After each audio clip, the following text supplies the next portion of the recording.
Et nous pourrions bientôt savoir si Camelot a réellement existé. La pierre d'Arthur, un tombeau de 5000 ans situé en Grande-Bretagne, fait actuellement l'objet de fouilles. Elle tient son nom du roi Arthur. Pendant des siècles, on a cru que le roi Arthur n'était qu'un mythe. Une vieille histoire murmurée au coucher, peuplée d'épées et de sorcellerie et de nuits paisibles. Mais tout a basculé lorsqu'un groupe de scientifiques a découvert par hasard une grotte oubliée dans le Herefordshire. À l'intérieur, ils ont mis au jour des os calcinés, des marques rituelles, des tombes scellées et une vérité glaçante. La légende pourrait avoir été bien réelle, car il n'est peut-être jamais vraiment parti. Et si le plus grand héros de la Grande-Bretagne reposait sous nos pieds, patientant dans l'ombre, prêt à revenir au moment venu? La grotte qui ne devrait pas exister. Enfouie profondément dans la campagne du Herefordshire, est une grotte si ancienne, si empreinte de superstition que les habitants l'ont évitée pendant des générations. Ils en parlaient à voix basse, la qualifiaient de maudite, mettèrent les enfants en garde contre le fait de s'en approcher. Et pendant très longtemps, ce n'était qu'une histoire transmise dans les pubs et les cours d'école. Mais en 2025, cette histoire s'est littéralement fissurée lorsque des archéologues ont découvert quelque chose à l'intérieur qui a provoqué une onde de choc dans le monde académique. Des fragments d'os humains brûlés, des marques rouges mystérieuses sur les murs et ce qui semblait être une chambre scellée, intacte depuis plus de 1000 ans.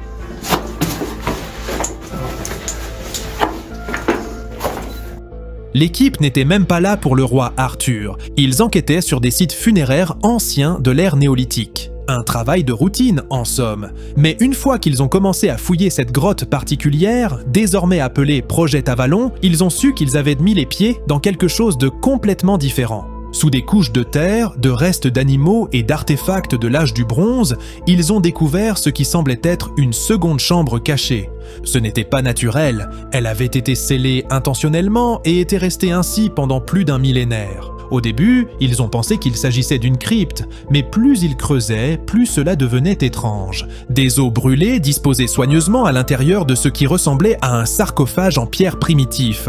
Des perles sculptées dans des coquillages qui n'étaient plus originaires de la région depuis plus de 1000 ans. Alors, lors d'une visite de certains de ces sites à travers le Pays de Galles et l'Angleterre en rapport avec le roi Arthur, j'ai trouvé la grotte du roi Arthur.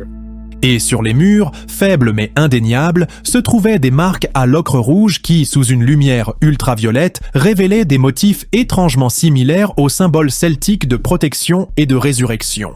Maintenant, arrêtons-nous une seconde. Nous ne parlons pas d'une fouille archéologique ordinaire. Nous parlons d'une grotte scellée avec des marques rituelles, des restes préservés par le feu et des références qui s'alignent presque trop parfaitement avec les histoires médiévales d'Arthur dormant sous la terre jusqu'à ce que la Grande-Bretagne ait besoin de lui. Et la chronologie 5e ou 6e siècle correspond précisément à l'époque où Arthur aurait vécu s'il était réel. Mais voici où ça devient encore plus étrange. Pendant des années, le folklore a dit qu'Arthur n'était pas mort du tout. Qu'il avait été mortellement blessé au combat, oui, mais au lieu de périr, il a été emmené dans un pays mystique appelé Avalon pour se rétablir, peut-être même pour dormir en stase jusqu'à ce que la Grande-Bretagne sombre dans le chaos. Certaines versions de l'histoire disent qu'Avalon était une île cachée par les brumes. D'autres disent que ce n'était pas une île du tout, mais une grotte. Cette grotte particulière était depuis longtemps liée à cette histoire par les habitants. Ils l'appelaient la bouche d'Arthur, prétendant que certaines nuits, des sons étranges résonnèrent de l'intérieur. Certains disaient même entendre des chevaux respirer ou de l'acier racler contre la pierre. Mais personne ne prenait cela au sérieux jusqu'à maintenant. Actually, this is a passage. L'archéologue en chef, le docteur Fiona Lark, a décrit le moment où son équipe a réalisé ce qu'elle regardait. Ce n'était pas seulement les os, c'était tout ce qui les entourait. La manière dont le sol avait été perturbé en un motif circulaire, comme un rituel. Les étranges propriétés acoustiques de la grotte qui amplifièrent les pas. Et surtout, la sensation que nous avions tous, comme si nous n'étions pas censés être là. Décomposons cela une seconde. Les restes ont été trouvés dans ce qu'on appelle une ciste en pierre, une sorte de boîte funéraire faite de dalles. Celle-ci était courante dans les îles britanniques pendant l'âge du bronze et le début de l'âge du fer, mais la disposition et l'état des os étaient inhabituels. Ils avaient été brûlés de manière à préserver le collagène, essentiel pour les analyses ADN modernes, mais pas complètement incinérés comme une crémation. C'était comme si celui qui avait enterré cette personne voulait qu'elle dure indéfiniment. Et puis, il y avait les gravures. La plupart des gravures sur les murs de pierre de cette époque sont grossières. Des figures en bâton, des formes en spirale, peut-être quelques représentations d'animaux. Mais dans cette chambre, ils ont trouvé quelque chose de différent. Des symboles, des runes. L'un semblait représenter une couronne, un autre une épée entourée de rayons, et un autre montrait un cercle de figures autour d'une forme centrale interprétée par certains comme la table ronde. Coïncidence ? Peut-être.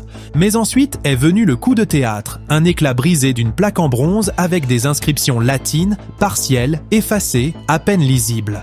Mais une phrase s'est distinguée sous l'analyse « Rex quondam rexque futurus », le roi d'autrefois et futur roi. C'est là que l'Internet a explosé. Une fois que ce détail a fuité, les forums de conspiration, les historiens arthuriens et les archéologues de TikTok se sont enflammés. Était-ce la véritable tombe du roi Arthur ? Avait-il trouvé l'homme derrière le mythe, ou un groupe ultérieur de disciples avait-il tenté de recréer la légende en mettant en scène un enterrement censé ressembler à celui d'Arthur ? Bien sûr, la communauté scientifique a appelé à la prudence. La corrélation ne signifie pas la confirmation, ont-ils averti. Mais en privé, beaucoup ont admis que le site était différent de tout ce qu'ils avaient vu. La stratification culturelle des outils néolithiques aux techniques d'enterrement post-romaines en passant par les graffitis médiévaux suggérait que la grotte avait été réutilisée pendant des millénaires. Chaque groupe semblait la traiter comme un sol sacré, comme s'il savait qui ou quoi était enterré là. Et voici autre chose. La grotte était située non loin de la pierre d'Arthur, une structure mégalithique massive longtemps supposée être liée au mythe du roi Arthur. Certains disent que la pierre a été placée là pour marquer le lieu d'une grande bataille, ou même le lieu de repos final d'Arthur. Arthur Stone, un tombeau vieux de 5000 ans en Grande-Bretagne, est en cours de fouille. La proximité des deux sites et le folklore correspondant amènent les gens à se demander, cette région entière du Herefordshire était-elle autrefois considérée comme Avalon ? Il y a aussi le phénomène acoustique à prendre en compte. Des tests utilisant le lidar et la cartographie sonore ont révélé que les sons produits à l'intérieur de la chambre résonnaient selon des motifs étranges.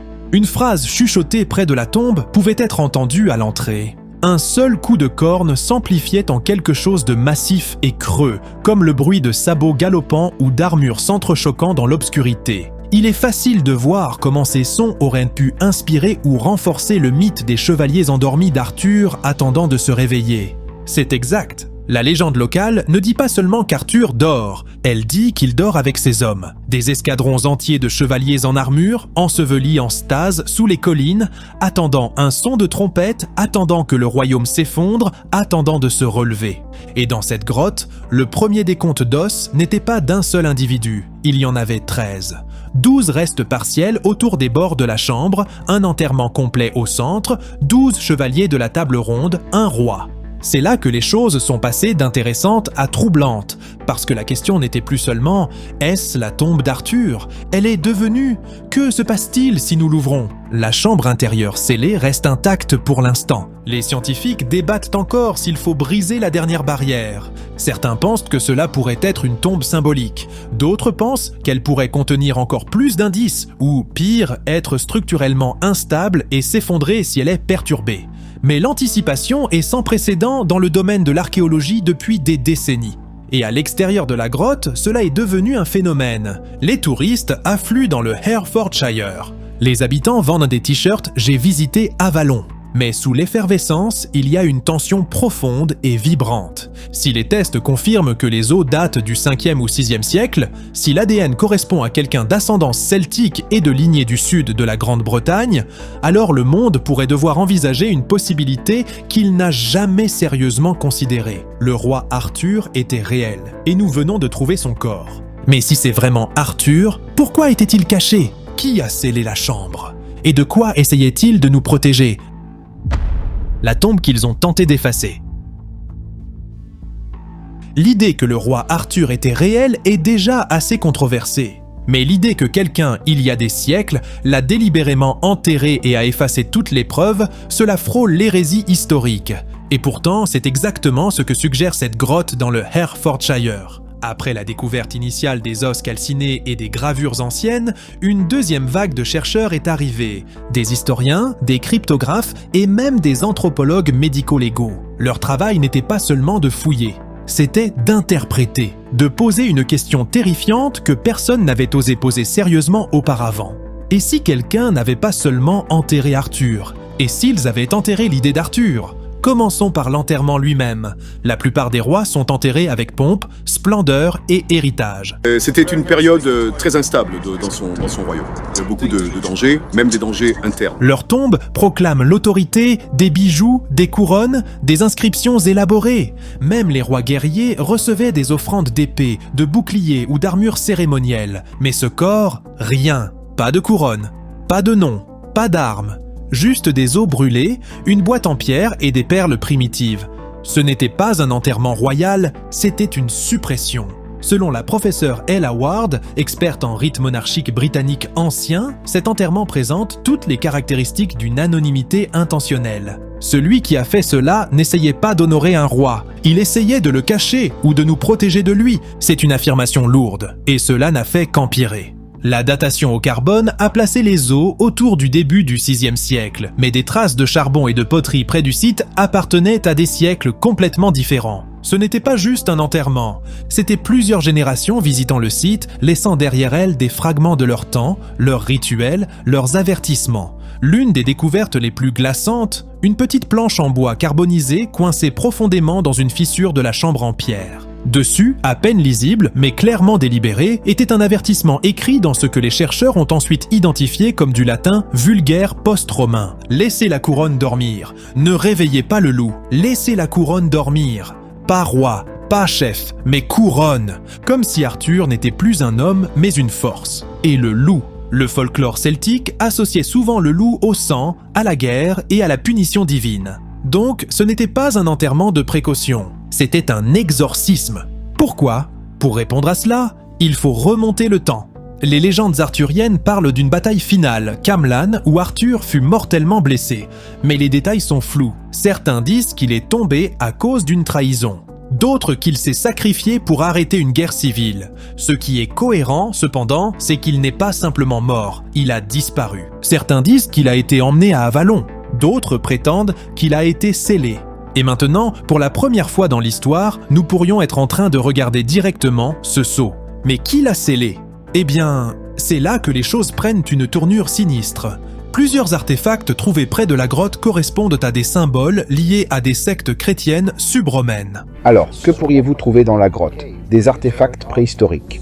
Des groupes qui ont émergé en Grande-Bretagne après la chute de l'ordre romain, mais avant la christianisation complète de l'île. Ces groupes étaient pris dans un tiraillement culturel, rituel païen contre christianisme naissant, et beaucoup voyaient Arthur non pas comme un héros, mais comme un blasphémateur. Selon d'anciens textes chrétiens, Arthur était trop proche des anciens dieux, de la magie de Merlin, des fées, des épées sacrées et des sorts de sommeil. Certaines sectes marginales prétendaient même qu'il avait conclu des pactes avec des esprits, combattu sous une bannière druidique ou utilisé des rites interdits au combat.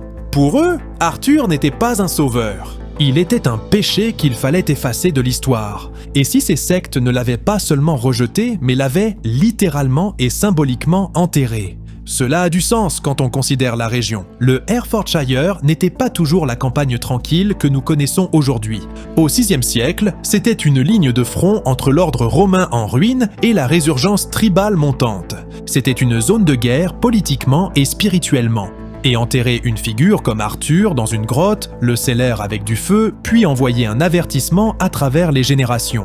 Cela ressemble à une opération de contrôle des dégâts, mais voici la partie la plus difficile à expliquer. Plusieurs villageois de la région, pas des fous d'internet, mais de vrais habitants âgés, ont transmis des légendes orales étrangement cohérentes, pas seulement d'Arthur dormant dans une grotte.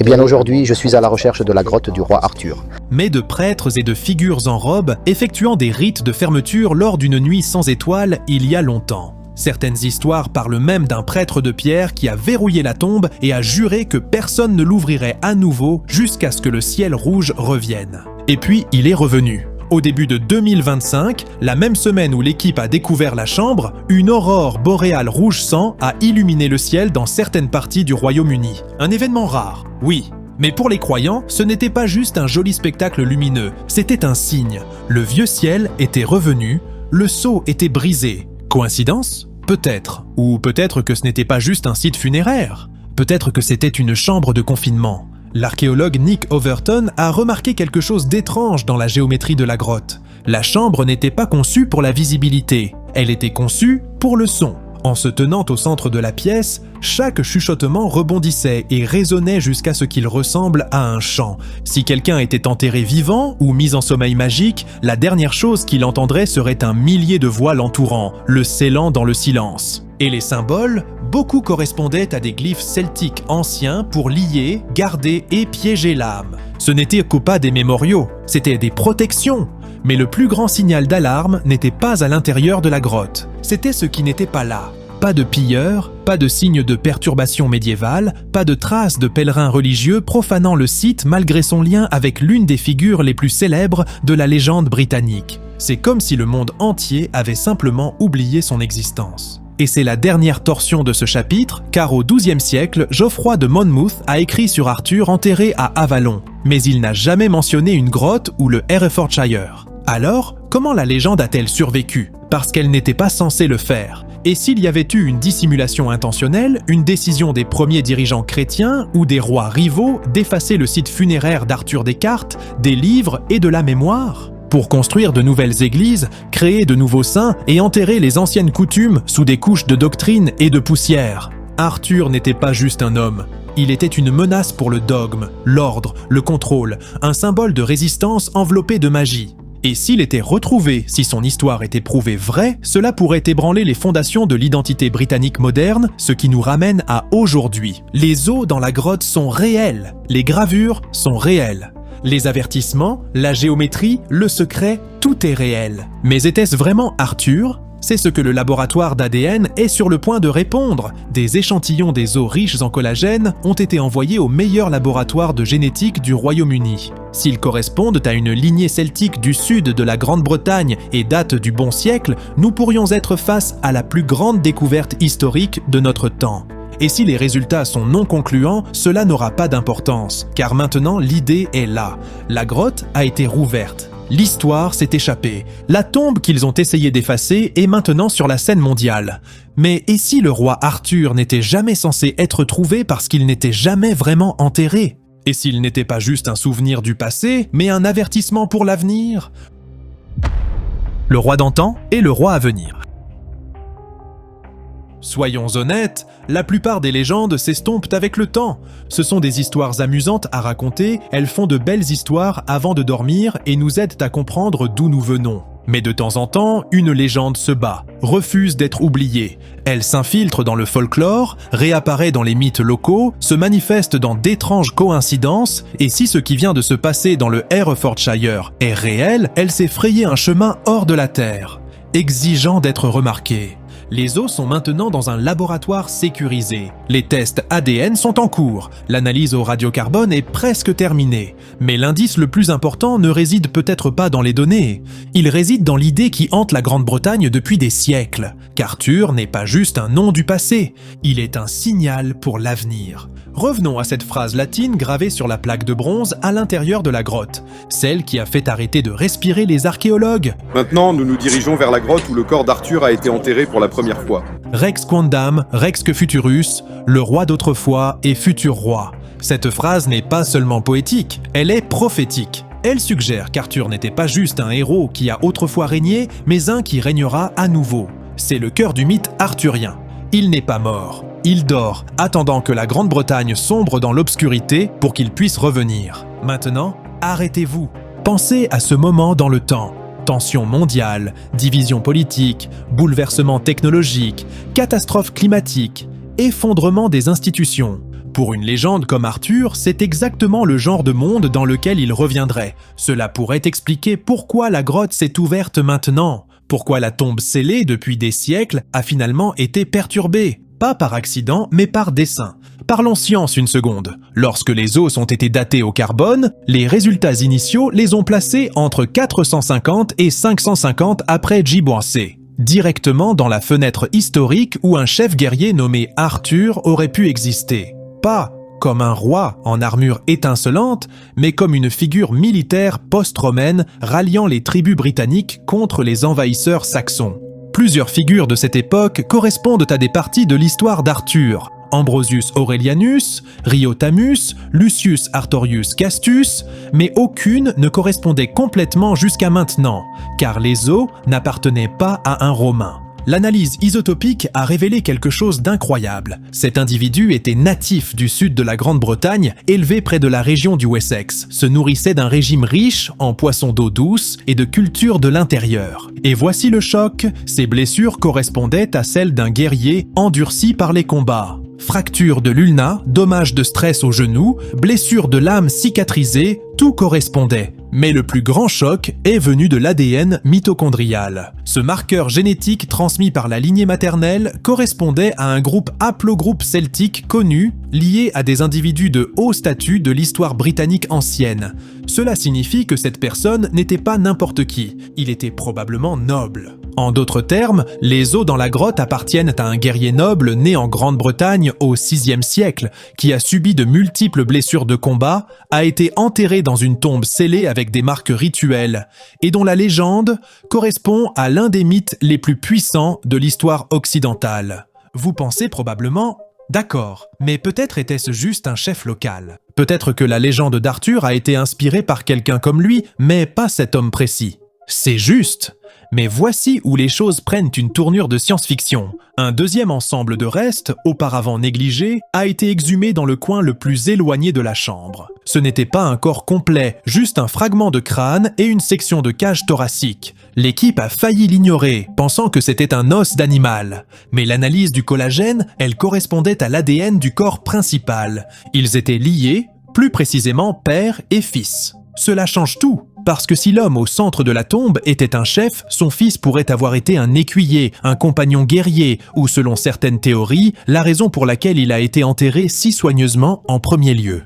Peut-être que le père n'était pas juste caché, peut-être qu'il était protégé, peut-être qu'il n'enterrait pas un cadavre. Il mettait en scène un retour. Voici ce qu'un des généticiens de premier plan a dit en privé. Nous n'avons pas juste trouvé un corps, nous avons trouvé une lignée royale traçable liée à la formation précoce de la Grande-Bretagne. Ce n'est pas une légende, c'est de l'histoire. Et maintenant, l'attention se tourne vers l'avenir, parce que si c'est Arthur ou même quelqu'un d'assez proche pour avoir inspiré le mythe, la question devient « qui sont ses descendants ?»